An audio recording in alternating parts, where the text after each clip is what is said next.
صلى الله عليه وسلم أن يجعل بينه وبينهم حكما كم بمعنى هاجون نافق من بين النبي صلى الله عليه وسلم يوم حق من معنى يمبي يوم الدنيا وكيف دور دري ونيا معنى حق الله يقول ويبي غير الله بلك هو الله أبتغي ونهدبمي حكما معنى نياو والدنيا ومدبمي كجيدا معنى الله وعلى ونيا ومعنى حقنا من مولون وعليكم قرآن الله أنزل إليكم الكتاب جبين دوم معنى القرآن مفصل معنى القرآن لبنا معنى قرآن يفنان والذين بين آتيناهم الكتاب من ذكي معنى جبش التوراة وإن عبد الله بن سلام يمهم يعلمون بين دين غندي أنه نقول القرآن منزل من ربك فمولك وجبنا ومراد جوامد بلا حق يقوان فلا تكونن والله من الممترين وسكري معنى جيدا محمد صلى الله عليه وسلم وتمت تمي كلمات ربك كنغ معنى جوام يا وجوام دي معنى تمي سيدغان غونغان تاغ وادلن معنى نوندال يا وجه الله دي ونيا وجه تمو دي معنى نوندو دي معنى غونغو دي لا مبدل لكلمات الله على باول وسهال معنى يا وجه الله وهو الله سميع كنغ nanu kongudi mon alalim gando mana gulle mon intiri soti ado chima muhammadin sallallahu alaihi wasallam aksara kubuli hewde man fi narati ben wambe leydi be wala sari belade mabbe yidillu kay majinna an sabilillah kaga mana dinallah يتبعون كم دي من دواني إلا وانا سوالا مانا سكي كم دي مانا من دواني سوالا مانا سكي تبنغ مانا حالا قالوا سهاني بياني ما قتل الله والله مانا ولي أحاق دنبري هاند نيامير أحاق أن تاكلوه قرنا هاند مانا نيامون بما قتلتم مانا هم الرب ويبين دوانا دين هالاي ولا ميجوج ما لا يسكي وإن هم ولا يكمل إلا يخرصون ولا معنى حبيبنا إن ربك إن جوم وهو الله أعلم كم ما نقول أنجلي من يدل عن مجنو عن سبيله قامان دين مك عن مجنو قالوا الأول وندف الله قل ما نأندل وهو الله أعلم كم قل أنجل بالمهتدين بيوم بلا والفعل والذي ما نقول أنجل بين فيجازي كل منهم kala gore mabbe mala yobdu mana hatim akulu nyame imma zikra smullahi ali kala jamta mudum inda Allah sa kilse modum sike onon kilsa biye bismillah kala jamta inda Allah nyame den hunde in kuntum sati wallahi ayati ayati Allah mu'minina mana kun gongim وما لكم هلك دنيون الله تاكلوا نبا سرنيام إما ذكر اسم الله عليه وجن تايدو مودم مارا إند الله الجنگ مارا كرسين وقد فصل لكم الذي مارا لبنين ما حرم عليكم والله حرمين مارا يدو مودن البنگ تو الله بينو حرمت عليكم الميتة والدم واللحم الخنزير وما أهل لغير الله به إلى آخر الآية إلا سوانا ما دبرتم سوانا وجوانيدون إليه فيود إنيام دينو يتي on jonya yawda nyamde huune mana jibne walla huune mana dela baay non de mana bakal alayum wa inna kathiran ay ko heewe yimbe la yadilluna mana ay majira bi ahwaihim sabu dawde mana belade ko heewe yimbe de majje lawol pewal sabu dawde mana belade bi ghayri ilmin ko alda mana gandal inna rabbaka ayna jawmi huwa Allah alam kanko mana buri andu bil mu'tadina yan yawhu mana kiri Allah yan de mana Allah andi أنا ما نقول لجمع ما لا يحب ما ناتم وزروا ظاهر الاسم وباطنهم إن الذين يكسبون الاسم سيجزون بما كانوا يقترفون ولا تأكلوا مما لم يذكر اسم الله وإنه لفسق وإن الصيادين ليوحون إلى أوليائهم يجادلوكم إن رأيتموهم إنكم لمشركون وزر الذين ولا وزروا ظاهر الاسم وفين يبكى وباطنهم يقصد ما بكى bakat penje cuuɗiɗum ko de godditoɗe وإن ورد هذا إن مانا زناين كلا مانا بكر مانا غتي إن الذين أين بين يكسبون الإثم مانا قل مانا بكروج سيجزون فيف مانا يبيت الآخر بما كانوا كبلانهم يقترفون من قل بنج مانا بكر ولا تأكلوا ونيام وننجول مما لم يذكر اسم الله عليه كلا مانا كويسا وإن الله جنكا هي والله كلا فماي أو مانا هرسا من دي مانا ونيام دينون وإنه أين نيام دي نيام دي هرسا والله نيام دي مانا كجيبي لفسكن من دي مانا هو يلتولي مانا يدوفتار kono wa inna sayadina ayna sayyidineji la yuhuna en bahayo walla en cohto hina ila awliyaihim fewde mana e heedi ummen woni mana sayyidineji en cohto hina fewde berde hefere bela ha ben jabudire mon ɓe mbiya on ko Allah waɗi mana ɓuuri haalde ñamede mana e hokkir solo ɓe jaadili o kum bela ha ɓe mbeñodire mon wa inna ɗatumuhum so tawi mana on ɗowtima haalaji mabɓe innakum no onon e on sahade le musrikuna jeehon mana koyrinni ɗimɓe alay goɗɗum man kana aw man kana mayitan yeedu on laatinoɗo ko maayo aw mayiri ke faragal fa ayaynahu mana min gurtini ɗum mana hono peewal wa jaalna lahu min badini mum wa jaalna lahu min badini nuran annore yamsi bihi omo yahay annore hen finnasi mana e nder yimɓe bela on mana mo ganduɗa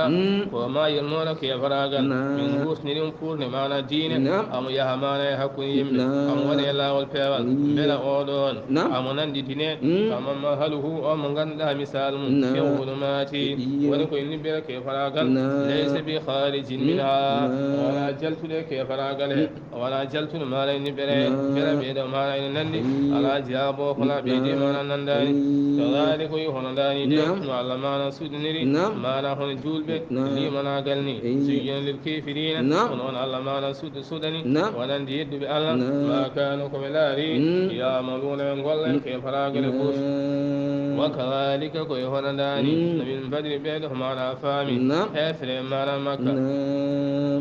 ومن بدل ما نام هو بمكة كمن هو فاسقين كمن هو يدوي جعلنا من بدل في كل قرية كلما نقول أكابر ما نام هو بورنغو مجرميها كمن هو ما نام بنا ما نقول كمن هو ما نام فاسقين يمكروا فيها بلا فوج عندنا ما نقول هي يقالوا ما نايم بيجاكم من دالا وما يمكرون وما نام بقداي إلا سوانا بأنفسهم ما نيكون مبي ويكون بقدره ما نايم بهم ما أكثر mana koye maɓɓe ma Allah yoɓɓe mana hatimi kono ma yasuruna mana ɓe tinayi wa ida jaatum so tawi mana are maɓɓe mana kamɓe yimɓe mana yedduɓe ayatun mana hawnide tawi mana are maɓɓe hawnide ndene tindina mana wonde ka annabi Allah qalu ɓe mbiya lan numina minen de min gonginta hatta nutiya hamin dokke misla ma utiya yeru mana ko hokka rusulullahi nelaɓe Allah minen de min gonginta sowona mana hamin dokke hono ko nelaɓe mana dokka ko min risalahi mana nelal wal wahyu mana e wahyu ilayna fewde amen bi annana aksara malan wa akbara sinna saw minen goni mawɓe wuuro minen ɓuuri hewde jawɗele minen de min gonɗinta sowona Allah haalani min mana directe wonde ko kañum nelma te Allah waɗani noon minen min jaɓata ɗum Allah jaabi Allah wi allahuma Allah alamu kanko mana ɓuuri andude haysi yajalu nokkuɗo waɗata risalati nelal makko Allah mana ɓuuri andude ha anduɗo mana e neleɗe emo ha andari mana neleɗe ma Allah de mana ɓuuri andude ɗum Allah ne andi oɗo mana Muhammadu omo ha andi e waɗede nelaɗo Allah waɗimo nelaɗo onon on kandani hen onon on kandani e waɗede mana annabaɓe سيصيب الذين وينفي هبد بأن مانا أجرموا مانا يدو بي صغار مانا كوير عند الله تعالى بين يدو بيدين أفاي مانا دنج كوير مانا تبنج الله وعذاب العبد سديد مانا تتري بما كانوا سبابك بالله يمكرون أيكره مانا هنجول بين ومن يريد الله أن يهديه يسرع صدره للإسلام ومن يريد أن يدله يجعل صدره ضيقا هرجا كأنما يصعد في السماء كذلك يجعل الله رزقا على الذين لا يؤمنون وهذا صراط ربهم مستقيما قد فصلنا الآيات لقوم يذكرون ومن يرد الله كلا أن معلموي أن يهديه لألا شونردون يسرى صدره علم هذا إن لبن بيت مكن في الإسلام ولا الدين معنى الإسلام معلموي هذا شون معنى ند ودن دربرنه معنى أنور يونسها أنور يعني معنى برنه كلا قهالنا بنج دين يونسا وجب وننا ومن يرد كلا أن معلموي أن يدلهم لألا مجنتون يجعل الله نولا صدره معنى بيت مكن دايقا معنى بيتي kala ko halna e bange mana dina o jabara mana wonanta o yahali jan beccide mana ne biti kana ma yasaadun ille ko biyani yo ngabbu mana fi sama yasma sona diyam yo ngabbu be o ala ngabbirgal to dum waya satude makko ni kanko mana mo allamu yani mana shonire onon de dina mana waya hay makko الله كذلك ونداني يجعل الله الله نودا الرجس ما نهون لابت على الذين يتوبون لا يؤمنون بمولدنا الله بمولدنا الله بين ويالله نودا ما بمانا لابت والله الله ورته ما بين مانا سيدنا الله بيقام مانا دين وهذا نعود دين من قد يدوم محمد سراد كلاهون سراد ربك ونلا والجامع مستقيما مانا فوتشنغول الفصل من لبني الآيات مانا آيات قوم ولندهم يذكرون ما نواترهم لهم دار السلام عند ربهم وهو وليهم بما كانوا يعملون ويوم نحشرهم جميعا يا معشر الجن قد استكثرتم من الإنس وقال أولياؤهم من الإنس ربنا استمتع بعضنا ببعض وبلغنا أجلنا الذي أجلت لنا قال النار مثواكم خالدين فيها إلا ما شاء الله إن ربك حكيم عليم وإلهم الوعد نبي فمما نجول بقوم لهم هو دنيبي دار السلام قال معنا كسل وقال معنا الجنة إن هو دني معنا جود معنا قوم لله قال معنا الجنة عند ربهم تجومي وهو الله وليهم قال ونكيد نواب بما كانوا سببك بالله يعملون من قول معنا يقول لهم ويوم نحشرهم يعني من دنتني دناغ معنا تقوال يوم سامن بينا تقوال يا معشر الجن يهم دنت المعنى جني ويوم نحشرهم جميعا يعني معنى من دنتين دناغ معنى تقوال يوم سامن بيا يا معشر الجن يهم دنت المعنى جني قد استكثرتم ومن دي معنى انكبني من الإنس مجن قل معنى ينبه انكبني معنى بيولي دو ينبه حاول مجني به إذا معنى الله والبيول وقال أنسى ما إنبيا أولياؤهم ما مود مبن يسيبن ما ينبي مود وما نبي ربنا جومي أمين استمتع دخم فيهم بعدنا يقي أمين بعد ما لا يقي أمين دي دخم فيهم ما لا يقعون ما لا كوين جني ما لا شودني من بنج ما لا هنا بلالي من دي ما لا بلالي خلقنا من كفتي أجلنا لجل أمين الذين قال أجلت لنا قال جندا من هل جن يلون دنكم ما لا أري قال ونسى على ما نبي نبي ينبيان سوم هانا نمسد سوالي كيدين هانا كونغولي قال أنسى الله بينا ملائكة الله بينا بدم كلمانا ملائكة النار جنگ مسواكم جنگ دي من وني تفر قلمون خالدين فيها تيكون ساسو يجنگ إلا ما شاء الله سوانا مانا سهل الله هاجي يوغي وقتوجي ودن جلچنا مانا جنگ جرنوي مانا ديام مانا پسدم شغل مودم ثم إنما رجيهم إلى الجحيم شغل مودتن شغل جنگ مانا جهنم قال كتاجدهم سوكم بمبي إنهم ألفوا آباؤهم دالين وهم على آثارهم مهتدون يتي جنة ميكوي مجل مالا من قوي بمبي كم بنجمتين فمالا وجنة بمتق مالا صاحب من جلتني جنگ انجرني مالا ديام مالا پسدام يوم سابين دو تيغري إناتني يندر مالا جنگ إن ربك إن جوام حكيم كوكر لقول مكو عليم غندل مالا تقول مكو وكذلك يهرنداني تي هرن من دخم تري مالا ديدو مالا جنيجي إفادا يمبي يدو بألا وإن وليها من كيتنا بعد ظالم يوغي مالا تومي مالا كيومن بعدا مالا يوغا ويوغا هنا من كيت ندردوين مالا يوغا ينام مدري بانج مالا كيفراغا يمون هن مالا سهلامي يمون هن مالا والدندرامي bima kanu sabu ko belari yaksibuna atfaqi ho mana golle mana يا معصر الجن إهم جن المعنى جن والإنس معنى يمي الذين بكم يمي جن الآخر ألم ياتكم بلا أرانم ورسل معنى نلاب منكم أمري بمن ولن يمي بلا من نلاب نلاب في أودي مولن ينقوم من أولن يلوم كل معنى جيغي والله كل مجي بلا ولن الجنة الذين نوك الجن بلا نلاب غرانم ينباترون ينكل بهم أولن يلوم يقصون عليكم ويدومون آياتي آيات من الله وينزلونكم من جرسنون لقاء يومكم هذا فوران الأولون يلوم بل نلا بن غرانمون بن دين تنون أولون يلوم قالوا سؤال لبي بنون من جابوا بها شهدنا على أنفسنا والله هقوان من سيدهم يكويامن من دين هقوان نلا بن غري نلا بيدي ما نغري كون من جبان حال نلا بن الله يغرتهم الحياة الدنيا هم تيب ما نقول ما دون أمن قوم بنا نلا بالله وسهلوا بسيدهم على أنفسهم دوم على قيمة أنهم نكمل كانوا بالله نوم كافرين كبيد بالله ذلك هو جنفال ونلا نلا أن لم يكن ربك سب الله هجوام مهلك القرى الذي وانا كلك ومانا قرى من توانين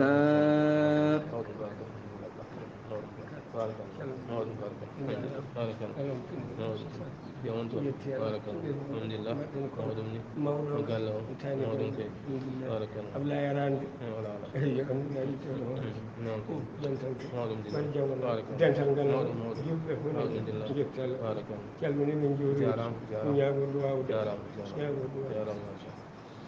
وآله جنكالوها ويعلم يكون ربك لا رحمة على جواب مهلك القرى على ولا كالك وما يمي ما قرى بظلم من توانينج ساي الله نلا نلا وان يمي ينقلكم مجي قال لا تمانا هبوني سبحان حلق هاي قول وبدال ما نكن حلق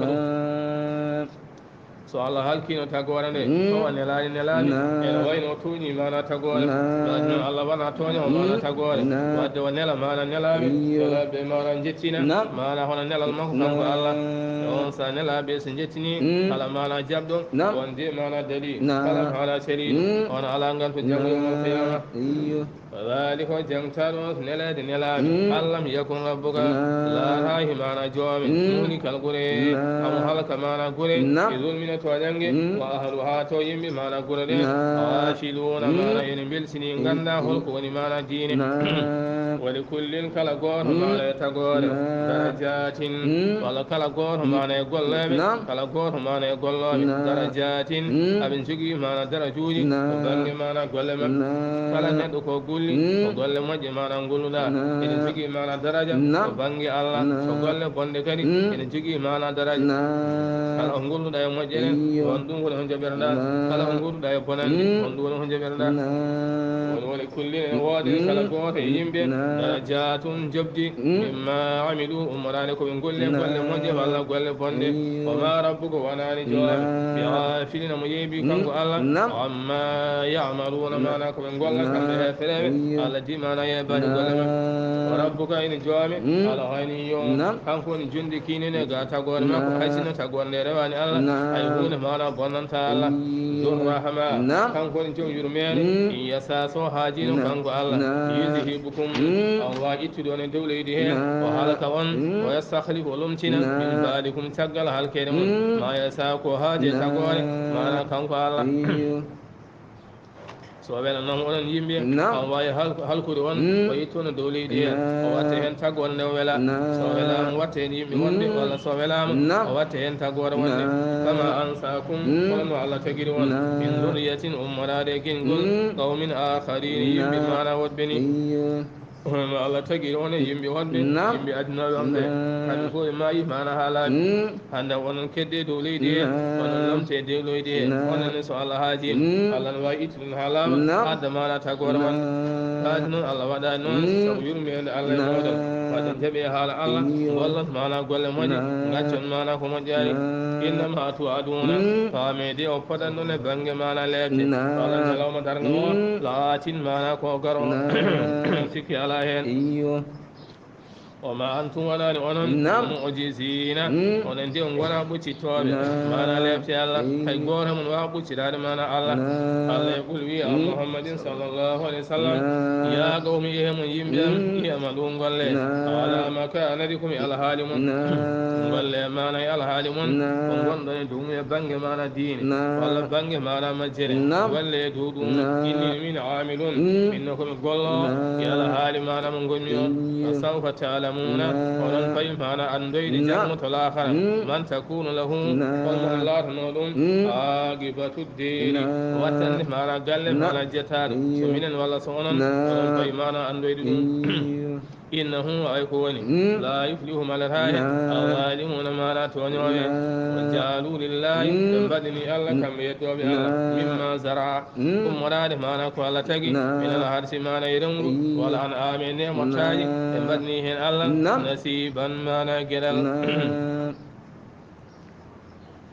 bange mana dum mabbe wala bange ne mo taji mabbe badini hen Allah mana hono gedal ngala ni firlire tawde mana miskinebe gedal mana gongal ngala ni firlire tawde mana sanamuji mabbe bagalu mbi kambe yeddubi Allah be Allah kambe mana woni be mbi hazan dum do lillahi ko Allah je bizamihim ajara mabbe wa hadha li surakaina dum do mana sanamuji amin mana je kala digan tay mana sanam be nji mana de do feɓe liɓi mana gese maɓɓe ɓe coñi mana gese ɗe ɓe dañi mana gaweje ɓe pecce mana nde ɗon hunde en hunde ɓe mbiya mana ko miskine ɓe jeeyi en hunde ɓe mbiya mana kala gollanowo mana sanmude on jeeyi mana nden hunde so tiya ɓeta mana gaweje ɗe kala mana ko ummi e gueɗal mana sanam fewi e gueɗal banggue miskineɓe ɓe itta mana nden hunde ɓe mbatta e gueɗal mana yimɓe sanamuji kala ko ummi e mana gueɗal mana yimɓe Allah waye mana liggantoɓe sanamuji ɓe guitta mana nden hunde ɓe patiri e gueɗal sanamuji ɓe mbiya Allah ko jondikini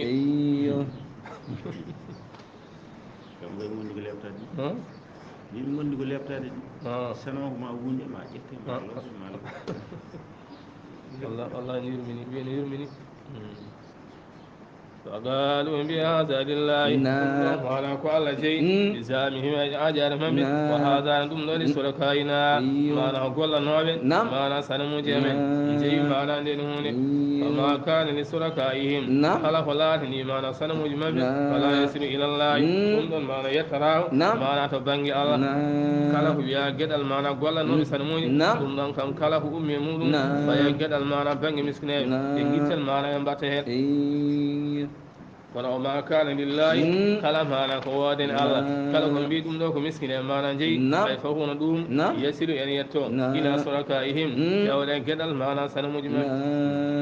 masalan so en badi hen misal e bihi mana muudi mana sappo e biidi dum muudi sappo mana ko golla no sanamuji jeyi e bihi mana muudi sappo mana goddi e bi mana di dum muudi sappo ko miskine mana jeyi sahane betande non kala mana ko umme gedal mana sanamuji fa e gedal miskinen ɓe gittal e mbatta e gueɗal mana yimɓe sanamuji he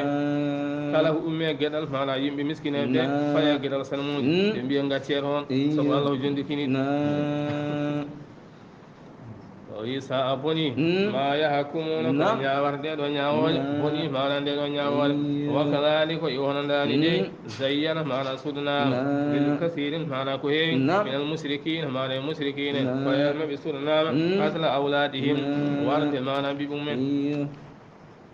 koye musrikina ɓe cuɗanama warde mana ɓiɓɓe mabɓe oɗo ɓubbude mana ɓiɓɓe rewɓe suraka ahum mana sudiniɓe ɗum mana seydineji mabɓe walla mbiya sanmuji mabɓe ene jeeyno e aadaji mabɓe tawi ɓe dañino ɓiɓɓe rewɓe jogol ma ɓiɗɗo debbo o ha mana caggal wuuro wasa gaska mana ha luggire yawan sa wooda ko sammine nder gaska he oya ɓinguel ngel yo hoccammo so ɓinguel naati toon hocca wartiri hen leydi yorde ɓernde ko ɗon haadi so tawi ɓe mbiyama holko mbaɗirta noon ɓe mbiya ɓe mbaɗir noon ko sabu mana hulde mana gacce ɓe mbiya nde ɗum ɓiɗɗo mana debbo ene heewi ko addani jinnaɓe mum mana gacce walla mbiya ɓe mbaɗir noon ko hulde mana faami oto suhaɓe mana kewɗe ɓe donka dañde mana koɓe ñammini Allah wi ala woto mbaɗe noon de وليردوهم ويسلموا جمع بما ننشد نبدين كده وليردوهم بلا ما نهاب كالكبه وليلبسون بلا هاب جيبا عليهم دوما دينهم ما لا دين ما ولو سأل الله سن الله هاجين ما أفعلوا بأن الله ما لا دين قول سايب قول دين قول ويهاجان الله وانا يبني الله دي ويهاجان الله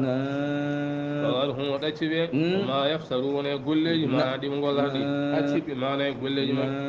وقالوا إن بي هذه ندم دو أنا آمن ما نكون يا مساج وهل سنرم هجر ما نهرمنا لا يدأمها نعم راد إلا من نساو صنعون ومن كاج صنعون من كاج ونقولنا ما نسنموني بزعمهم ما نأجر لا هجر لهم شيء دنقلاهن ما دليل وأنا آمن ما نيني أمتاج قد ويحرم ما نهرمنا ظهورها ما كيس يومين وإن قلوا بالهي ما سوائب ما يهوامي إيدون ما قلوا إن قلوا هقوه ما وضها ما دين قلوا سوانا قولون ما سنم وأنا آمن أني أمتاج ما قد لا يذكرون اسم الله عليها ليستي ما نكرسي إن الله حالتهن ما نكو إن ما سنم الله ينبدي لنقر افتراء عليه سوما في فندار ما ندو الله يميكون الله أمري يا الله دي ما يبدأ ندو أمري سيجزيهم الله نفي ما يبدأ ما كانوا كبلاري يفترون ينففنون بنج ما نفنار وقالوا كريم هذا بنبي ما في بدون هذه الأنعام ونجيد ما نديد ونمتاج ونقول بيته سوائب ما يبهاين يمي كله ون ما نديد ما ندين قلوري خالصة ما ينهيرني والله ما يندقني ذكورنا ونند ورب من